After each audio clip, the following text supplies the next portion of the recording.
My child, the thread that holds your family together has not broken, but I know it feels like it is unraveling in your very hands, and I need you to hear me right now before you let go.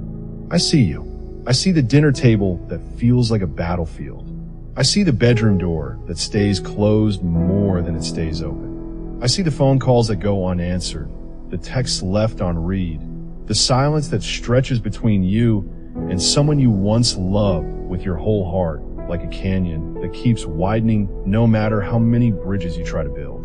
I see the child who walked away from your home and from your values and from the God you raised them to know. I see the marriage that looks fine from the outside, but feels like two strangers sharing the same roof. I see the parent you cannot seem to reach, the sibling who became an enemy over something that, at its root, was never even worth the war it started. I see the grandmother on the other end of that phone who cries quietly after you hang up because she misses you and doesn't know how to say it. I see every single fracture, every invisible wound, every prayer you have whispered in the dark when the house was finally quiet and you finally let yourself feel how tired you really are. You are not dramatic. You are not weak. You are not failing. You are carrying something that would bring a giant to their knees. And the fact that you are still here, still trying, still pressing your hands together in prayer, still believing that God can restore what has been torn, that is not desperation, beloved. That is faith. That is the most heroic thing I have ever seen a human being do. But I need you to understand something today that you may have forgotten in the middle of all this pain. I need you to understand it the way you understand your own heartbeat, not as information, but as truth that lives inside your chest. And the truth is this: I am the God who mends, not repairs mends. There's a difference. A repair covers the damage and hopes no one looks too closely. But mending goes into the tear itself, thread by thread, stitch by stitch, with patience and with love and with a steadiness that no storm can rush. And beloved, that is exactly what I'm doing in your family right now. Even in the moments when all you can see is the tear. I want you to think about a lighthouse, not a grand, painted, picture-perfect lighthouse standing bold against a blue sky. I want you to think about a lighthouse in the middle of a storm. Rain lashing the glass, waves crashing so high they foam against the very base of it. Wind howling so loudly that if you were standing inside, you would have to press your hand against the walls just to feel something solid. And yet, the light does not go out. Not because the storm is not real.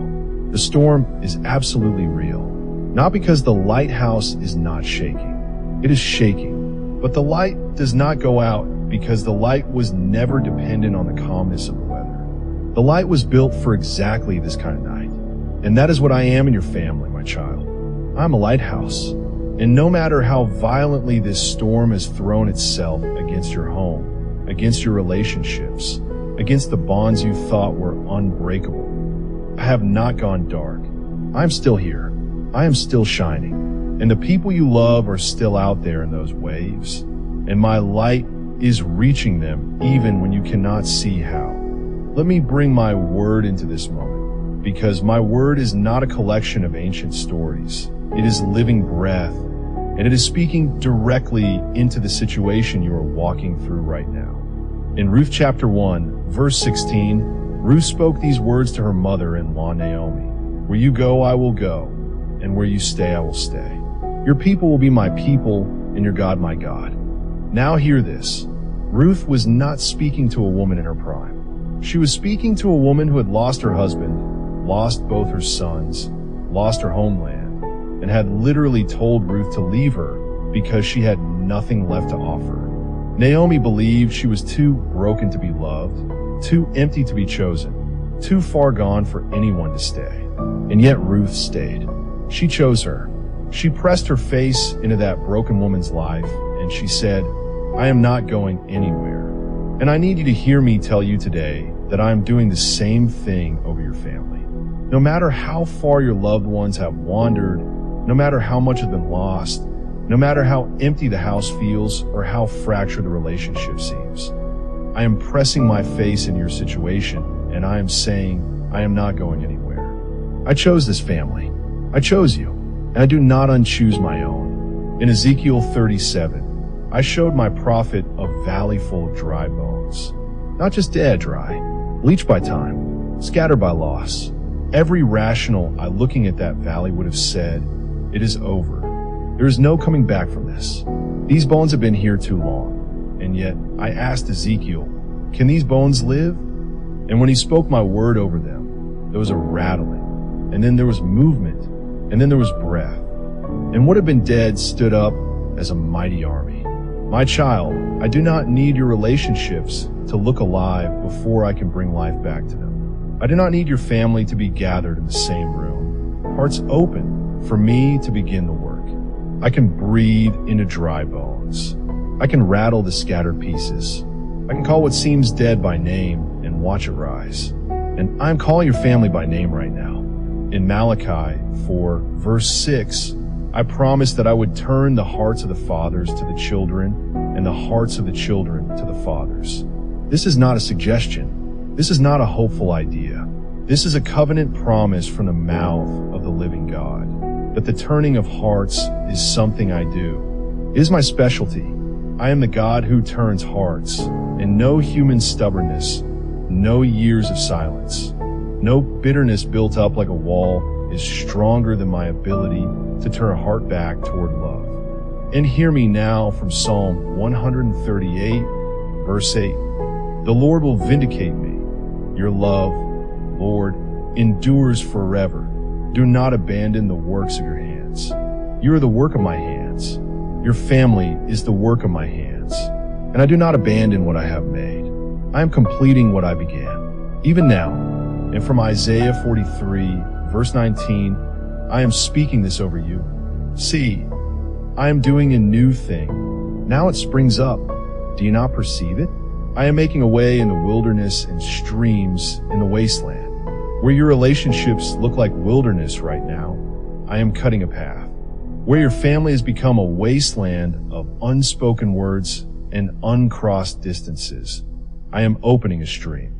You may not see it yet. You may not feel it yet, but it is springing up right now, and I am asking you, do you not perceive it? This is your turning point. I know you have been standing at this place in the road and looking back at all the damage and wondering whether the road even continues forward. I know you have had moments, quietly, honestly, where you wondered if I had forgotten your family, if your prayers were bouncing off the ceiling, if the distance between you and the ones you love had simply become permanent. But my child, I need you to hear this with everything inside of you. This is not your ending. This is not the final chapter of your family's story. The prodigal son's father saw him while he was still a great way off, which means the father was looking, which means the father had never stopped watching the road. And I have never stopped watching the road for your family. I have never stopped standing at the edge of what is possible and looking toward what is coming back. The turning point is not when everything is fixed. The turning point is right now, in this moment, when you decide to believe me one more time. When you decide that my word is stronger than silence. When you decide that the lighthouse is still shining, even though you cannot see the shore. That is the turning point, and you're standing in it. Now let me declare these things over you with the full authority of heaven behind every word. I declare that the prodigal people in your life are turning around right now. Something is shifting in their spirit, a homesickness for love that only I can plant, and I have planted it. I declare that the walls between you and the ones you love are not made of stone. They're made of fear, and perfect love casts out fear. And my perfect love is moving through your family like a warm wind through an open door. I declare that the silence will be broken by a conversation that neither of you expected, that will begin with only a few words, but will open something that has been sealed shut for far too long. I declare that every generational wound, every pattern of brokenness, every cycle of pain that has passed from parent to child and child to grandchild in your family line, it stops here. It stops with you. I am rewriting your family's inheritance. I declare that where there has been division, there will be reunion. Where there has been coldness, there will be warmth. Where there has been rejection, there will be an embrace. I speak restoration over your marriage, healing over your parenting, peace over your household, and joy into the spaces where grief has been sitting for too long. These are not wishes. These are declarations, and they are backed by the throne of the living God. Now let me tell you about a woman named Clara. Clara was 61 years old and had not spoken a real word to her daughter in nearly 4 years. It had started over something small, as it so often does, a misunderstanding at a family gathering that neither of them handled well. And then pride stepped in on both sides, and the days turned into weeks, and the weeks turned into months, and the months hardened into years. Every so often, Clara would pick up her phone and scroll to her daughter's name, and just hold the phone in her hand without pressing call. She had written and deleted more text messages than she could count. She prayed for her daughter every single night, but she had stopped praying that the door between them would open because it hurt too much to hope for something she had begun to believe would never happen. She had started praying only that her daughter was safe. That was all she allowed herself to ask for. One night, a night like any other, with the television murmuring in the background and the cat asleep on the chair and everything looking as ordinary as it always did, her phone rang. And it was her daughter. And her daughter said, simply, "Mama, I miss you." Just those 4 words. And Clara slid down the wall of her kitchen and sat on the floor and wept in a way she had not wept since the distance began. And the first thing that came out of her mouth when she could finally find her voice was not an accusation, not a grievance. It was, "I miss you too, baby. I miss you too." That one phone call did not fix everything, but it opened the door. And sometimes that is all God needs. A door cracked open, just an inch, and he will do the rest. Your Clara moment is coming. Your phone call is coming. Your cracked door is coming. And when it does, I need you to be ready to say, "I miss you too," because I have been preparing both of you for this reunion at the same time from 2 different sides of the same silence. My child, you have carried this long enough. You have prayed this long enough to know that I have heard every single word. You have cried enough tears to fill a river, and I want you to know that I have collected every one of them. Psalm 56, verse 8 says that I put your tears in a bottle and I record them in my book, and I have not wasted a single one. Every tear you have cried over your family has been a seed, and seeds that are watered, beloved, do not stay buried forever. The lighthouse is still burning. The bones are beginning to rattle. The streams are opening in the wasteland. The prodigal hearts are turning toward home. And you, my beloved child, who kept praying when it felt pointless, who kept believing when it felt foolish, who kept loving when love cost you everything. You are about to see what I've been building in the dark. You are about to witness what I do with faithful prayers and faithful tears and a faithful heart that refused to give up on the people I placed in your life. Do not let go. Not now. Not when you are this close. If this message reached into the exact place inside you where you have been holding your family in prayer, if it spoke to the silent ache you carry for the relationships that need healing, if it reminded you that God has not forgotten the names you bring before him in the quiet, then type amen in the comments right now. Let be your declaration. Let be your agreement with heaven. Let it be the moment you plant your faith like a seed in the ground and say, "God, I trust you with the people I love." Like this video and share it with someone who needs to hear that the lighthouse is still burning over their family. Subscribe to this channel so that every message God has for you finds its way to you exactly when you need it most. And know this, dear one, God sees your family. God is moving your family, and God is not finished yet.